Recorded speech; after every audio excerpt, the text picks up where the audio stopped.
E aí, tudo bem, pessoal? Estamos de volta aqui no projeto Terra Oculta, né? E hoje eu dei uma passadinha aqui para falar sobre um assunto que tem a ver com alguns vídeos que eu andei fazendo no passado aí, na área da ufologia e do espiritualismo, né? E para começar esse vídeo, né? Mas antes de qualquer coisa, desejo boas-vindas a todos nesse vídeo aqui. Espero que tiveram uma boa semana. E para começar esse vídeo, né? Eu vou ler um pedacinho de um trecho que eu escrevi eu mesmo aqui, né? Que tem tudo a ver com o assunto que nós vamos falar hoje, né?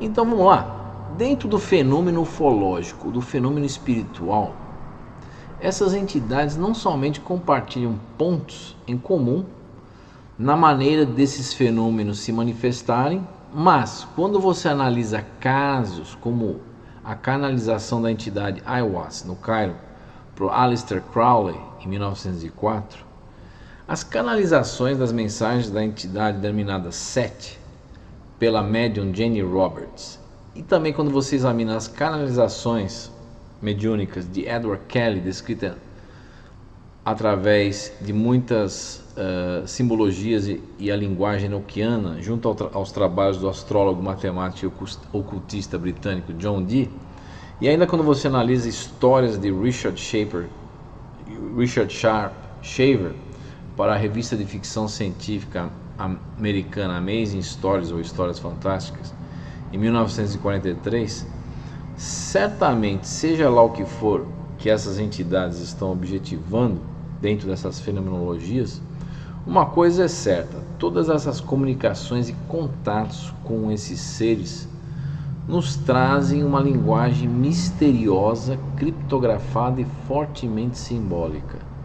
E essa linguagem acabou se tornando as bases para a criação de muitas sociedades secretas, desde a época dos antigos iniciados na velha Babilônia, bem como até nossos dias, através de sociedades modernas como a própria maçonaria e outras inúmeras sociedades secretas espalhadas pelo mundo. Então, hoje nós vamos falar justamente sobre não somente aspectos comuns entre o fenômeno ufológico, que eu já falei no passado, aspectos comuns entre o fenômeno ufológico e espiritual, mas também sobre essa linguagem implícita que está presente em ambos os fenômenos. E por que nós estamos falando sobre esse assunto hoje? Porque muitas coisas que ocorrem no mundo, elas ocorrem para preencher certos objetivos e certas agendas.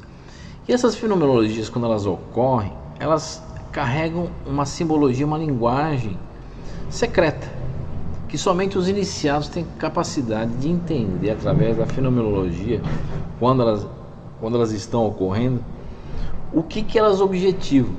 E se você entender essa linguagem codificada, embutida, né, nesses fenômenos, você consegue prever o aparecimento do próximo fenômeno de grande repercussão, por exemplo. E essa linguagem é uma linguagem codificada, né, que ela se encontra embutida, né, geralmente dentro do fenômeno, em histórias superficiais que esses fenômenos trazem para nós. Histórias essas que muitas vezes são responsáveis pela criação de vários sistemas de crenças, como o projeto já andou falando por anos. E essas histórias superficiais acabam carregando nomes estranhos que muitas vezes essas entidades que aparecem nessa fenomenologia se utilizam, como por exemplo Ashtar-Sheran, Sheliana, Bashar e outras coisas mais por aí. E essa linguagem escrita em cifras somente pode ser decodificada, né, se as cifras e os códigos forem descobertos ou descriptografados, né? Então não é uma coisa muito fácil de você analisar, porque se você tentar analisar o fenômeno, a história em si que ele carrega, num nível superficial de entendimento, que envolve a própria história do fenômeno, que acaba obviamente criando algum sistema de crença ao longo da história da humanidade, você não é capaz de entender não somente o fenômeno, mas também o que ele quer com aquele fenômeno, né? E essa linguagem, em todas essas fenomenologias, é uma linguagem escrita em cifras. e somente pode ser decodificada se as cifras forem descobertas, né? Obviamente que também existe uma correlação energética do nome dessas entidades que aparecem nessa fenomenologia, e essa correlação energética pode ser descoberta ou comparada, ou nós podemos fazer uma comparação entre nomes de entidades que aparecem nessa fenomenologia através do que o que muitas pessoas conhecem como gematria judaica, né? Na verdade, nada mais é do que uma numerologia judaica antiga, né? Para nós verificarmos a energia do nome, né?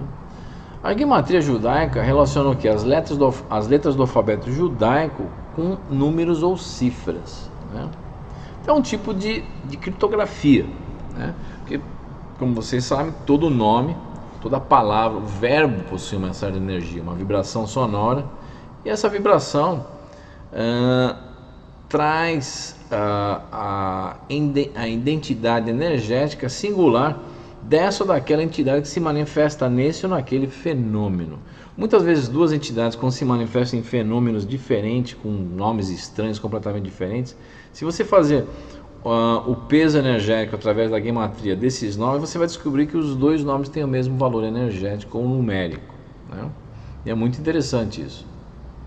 Daí você começa a tirar algumas conclusões.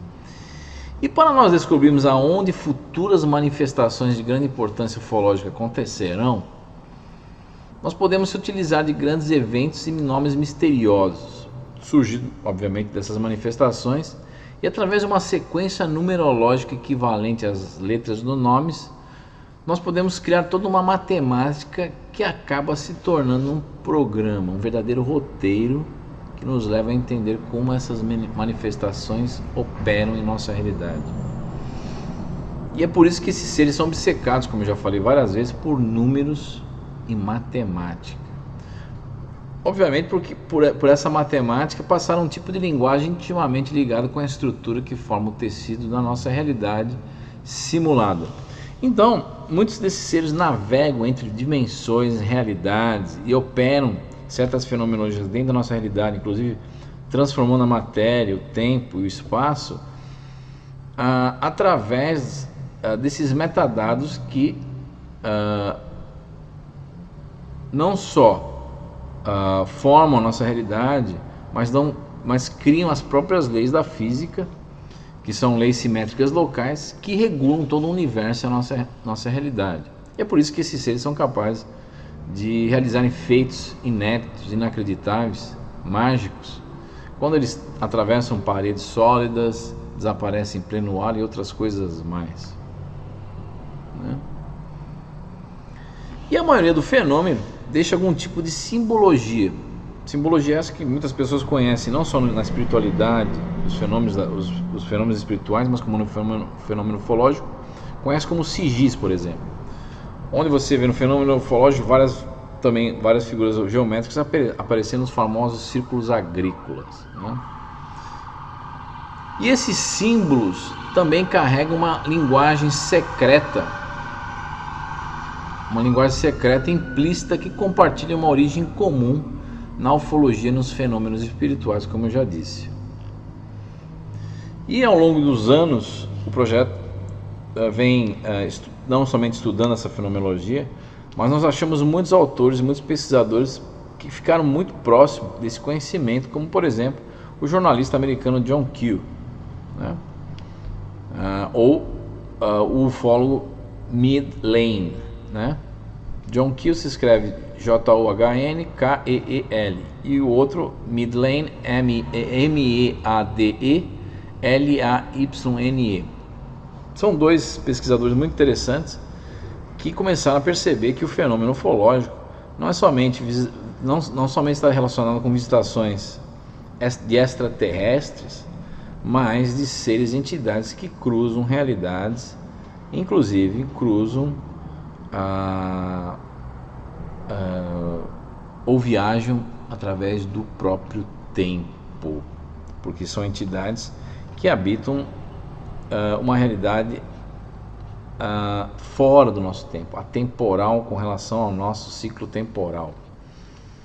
E a linguagem comum para muitos desses seres interdimensionais, como eu já falei, é o próprio enoquiano. Mas, além de existir essa linguagem enoquiana, que era conhecida por John Dee como a linguagem dos anjos, existe também uma linguagem cifrada em matemática que transfere informações entre realidades, né? Muitos pesquisadores, inclusive cientistas e pessoas que trabalham na própria inteligência americana ou na marinha americana, como Lafayette Ronald Hubbard, que foi o fundador da cientologia, ou o pesquisador de foguetes, o engenheiro Jack Parsons, do laboratório JPL, né? Muitos desses daí, como esses dois, aí tentaram abrir portais interdimensionais que haviam sido selados na antiguidade profunda, de maneira que eles tentaram permitir que assim outros seres ou entidades interdimensionais, conhecidas como os antigos, acessassem o nosso espaço-tempo contínuo. Os antigos são mencionados em ficção científica muitas vezes através de um autor de histórias de terror, Lovecraft, né? E essas histórias nos contam que a Terra, né, foi invadida por vários pretendentes ao longo da nossa história, né? Invasões essas, não somente de outros planetas, mas principalmente de outras realidades e de outras épocas, no futuro ou no passado, vindos do futuro ou do passado.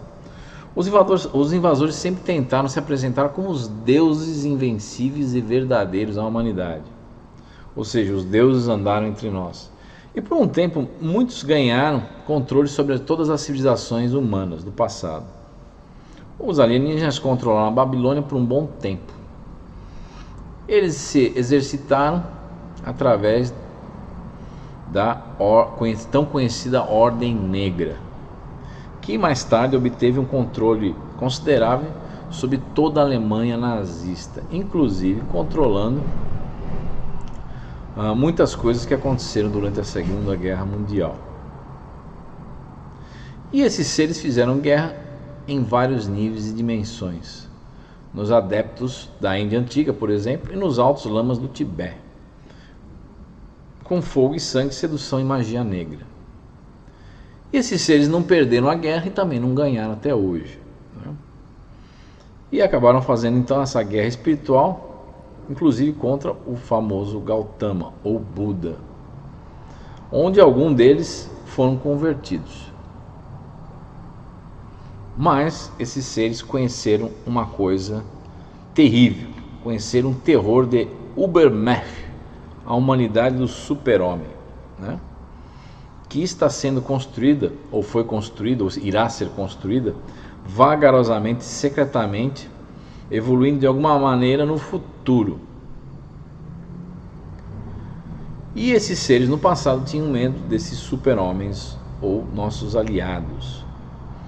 Embora eles tivessem, esses seres aí, conquistado alguns planetas, planos e ordens de realidade inteira, os deuses do espaço sideral,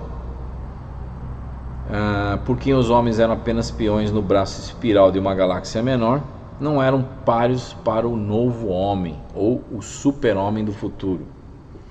Para vocês terem uma ideia, Hitler, na Segunda Guerra Mundial, era guiado por um desses super-homens do futuro, ou uma raça de humanos modificados capazes de realizarem a viagem no tempo e espaço. Aliás, Hitler na Segunda Guerra Mundial ele se tornou quase que paranoico com essas comunicações que ocorriam entre ele e esse super-homem vindo do futuro, onde muitas vezes à noite o Führer era escutado gritando aos berros em seu quarto, desesperado, quando isso ocorria. E a partir desse momento ele começou a tomar calmante e estimulantes ao mesmo tempo, e isso fez com que a sua saúde se debilitasse muito num período de 2 anos durante a Segunda Guerra Mundial.